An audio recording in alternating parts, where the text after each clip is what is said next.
ఒక్కొక్క తిథి ఒక్కొక్క దేవతకి విశేషంగా మన శాస్త్రమందు ఉన్నది. చవితి గణపతికి, షష్ఠి సుబ్రహ్మణ్యునికి, సప్తమి సూర్యునికి, ఏకాదశి ద్వాదశి విష్ణువునకు, చతుర్దశి శివునకు, పూర్ణిమ అమావాస్య మొదలైన అమ్మవారికి ప్రీతికరమని శాస్త్రం.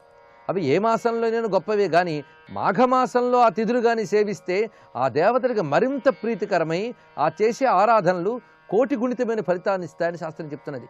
అందుకే మాఘమాసంలో సప్తమి నాడు సూర్యారాధన విశేషమే రథసప్తమైంది. మాఘమాసంలో షష్ఠికి స్కంద షష్ఠి అని పేరు. మాఘమాసంలో చతుర్థి డుంఠి వినాయకునికి ప్రీతిపాత్రం అని చెప్తారు.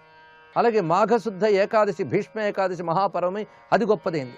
ఇక మాఘమాసంలో వచ్చే మహాశివరాత్రి మహాశివరాత్రియే అది మహాపర్వమైనది. అందుకు మాఘమాసం అంతా కూడా సర్వదేవతా ప్రీతికరమైనది.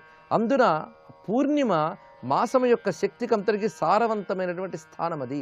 ఏ మాసమైనా ఆ మాసశక్తి యొక్క సారము పూర్ణత పూర్ణిమ తిథి అని ఉంటుంది. అందుకే ఆ మాసం ఏ నక్షత్ర